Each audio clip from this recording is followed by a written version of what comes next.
This is a video for the calorimetry lab, part 2. So what we have here are 5 metal samples on the table here. Starting from this side, we have aluminum, we have zinc, copper, lead, and tin. We're going to be working with something called a calorimeter, which is basically a system to determine the value known as the specific heat capacity of the various substances that we'll be working with here.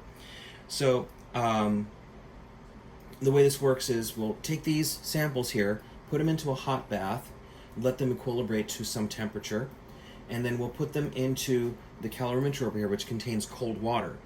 And as the hot metal exchanges heat into the cold water, it'll reach a final temperature. And from that information, along with the masses of the various things, we should be able to figure out what the specific heat capacity is of the substance.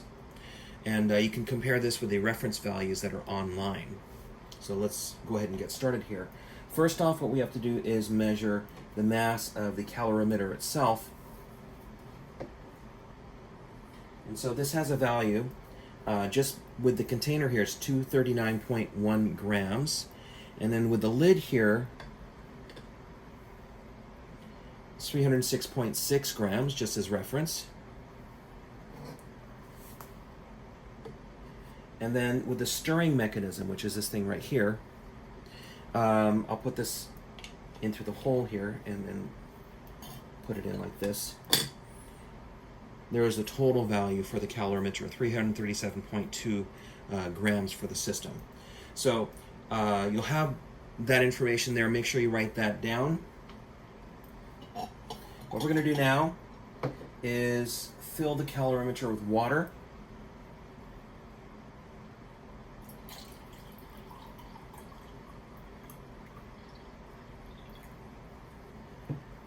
As you can see, we have the water in here now and the mixer, all right, in the calorimeter. So using the information you had previously, you should be able to figure out what the mass of the water by itself is in the system.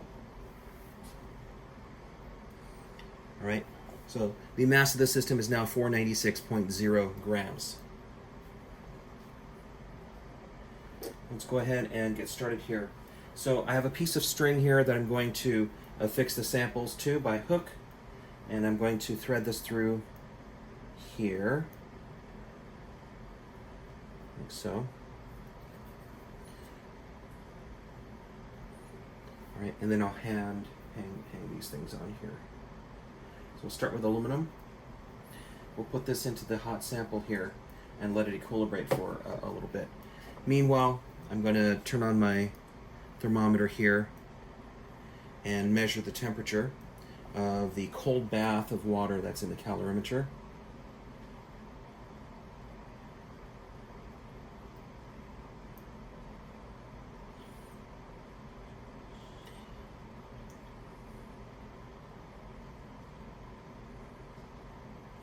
So it looks like it's equilibrated to about 24.7 degrees Celsius inside the calorimeter. And so this is the cold water temperature to begin with. I'll take this out. And if the mass has changed a little bit because I pulled the thermometer out, it's because of the little water droplets. So this would be a better value for the to calculate the amount of water, the mass of the water in the system. And now I'll measure the temperature of the hot bath over here. So the temperature of the hot bath is 51.7 degrees Celsius. So we'll go ahead and assume that that is the temperature also of the aluminum sample. And what we'll do is carefully take the sample out of the hot bath, dry it off with a towel, and then put it into the calorimeter with the cold water. Then we'll put the cap over the top. So this is the crucial moment here, because it usually has to happen fairly quickly here. And we don't want to introduce any water into the calorimeter from the outside, so we've got to dry this off fairly quickly here. There we go. We take this and put it inside the bath here. And we put the cap on it. Thread the stirrer stick through, and there you go. Now we have a new mass here that you can use to calculate the mass of the aluminum sample that we have in there. And what I'm going to do now is put the thermometer in there and then have it equilibrate as I move this up and down here. So it's now reaching 26.2 degrees Celsius. That's the final temperature of the aluminum sample and the water that was in the calorimeter. So that should give you enough information to calculate the specific heat for aluminum. All right, the specific heat capacity for aluminum. The next sample is in a hot bath now. This one will be zinc. We're measuring the temperature of the cold bath in the calorimeter at this point. It's been sitting here for a few seconds here. The temperature of the cold bath is 26.1 degrees Celsius. We'll take this out.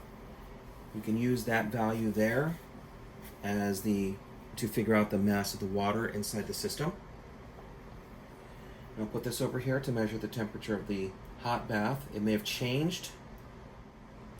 So it looks like it's topping off at about 48.4 degrees Celsius. So that's what we'll assume the temperature of the zinc sample is going to be when we put it into the cold bath there. Do this now. Pull this out and dry it off very quickly, and then we'll plop it into the calorimeter.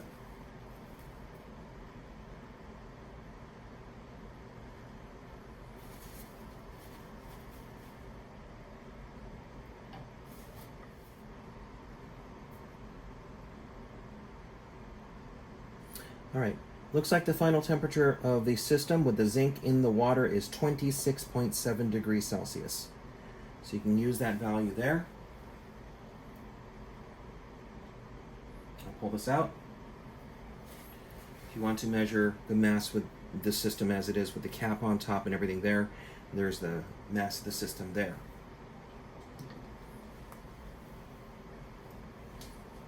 So you can use that to determine what the mass of the sample of zinc is. We have the third sample in there in the hot bath now. It's copper.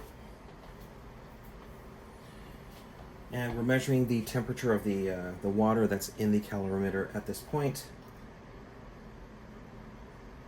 And it has equilibrated to the value of 26.6 degrees Celsius. So you can go ahead and assume that that is the temperature of the bath here, of the water. I'll take this out. You can use this number here to determine what the mass of the water is remaining inside the calorimeter. We'll go ahead and measure the temperature of the hot water over here. This will give us the temperature of the copper to begin with.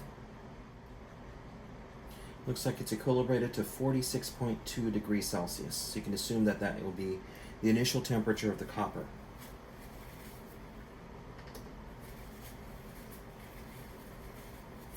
All right, so what we'll do now is introduce this into the calorimeter with the water, with the cap on it. We'll go ahead and dry off the sample really quickly here. Side the system here, like so, and then give this a little stir on the inside. It looks like it's reaching a temperature of 27.2 degrees Celsius in this case. I'll go ahead and pull this out. Oh, it's dropped to 27.1 degrees Celsius. Pull the thermometer out now, so you can get the total value here of the mass, so you can figure out what the mass of the copper is at this point using this information.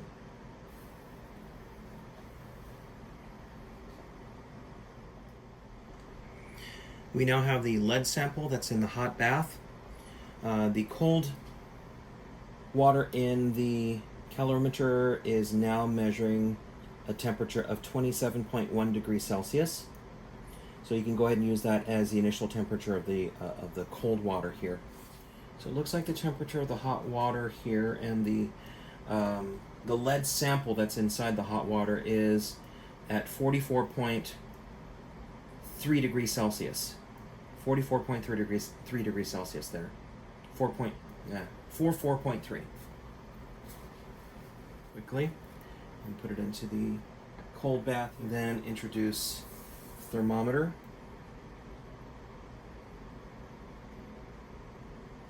And then stir.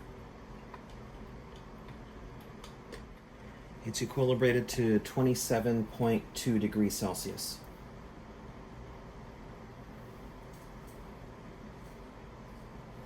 I'll take the thermometer out. So you can take your measurement here of the mass of the sample and the water and the calorimeter together to get your value of the mass of the lead sample that's in there right now. The last sample that we'll be testing out is tin. It's in a hot bath right now, equilibrating with the hot water in terms of temperature, and we have the cold bath over here that I'm measuring the temperature of. So let's go ahead and take a look at this. The temperature of the cold bath is 27.1 degrees Celsius, according to this.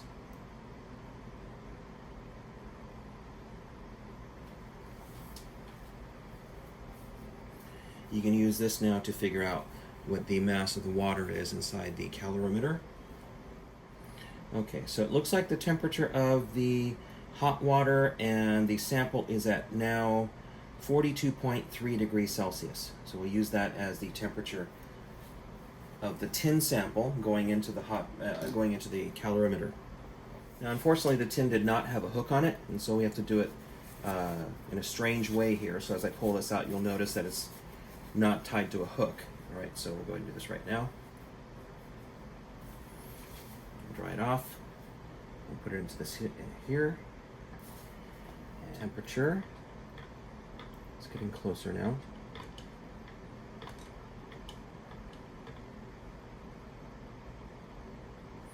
All right, so the system of the tin and the water in the calorimeter has now equilibrated to a value of 27.3 degrees Celsius. So that's the final temperature of the system there. 27.2 degrees Celsius. All right, let's go ahead and use that number. I'll pull this out now. And then there's the mass of the system with the tin, the water, and the calorimeter with the lid. You can use that to figure out what the mass of the tin sample was to begin with. And that's it. All right, the rest is up to you. The data that you have collected, you should be able to figure out what the specific heat capacity values are for the 5 samples that are here. So you can take a look online to see if you can get the values that way also, and compare and get a % error between what you get online as the reference value and the experimental value that you get from what we did here. All right, so good luck with that, and have a good day.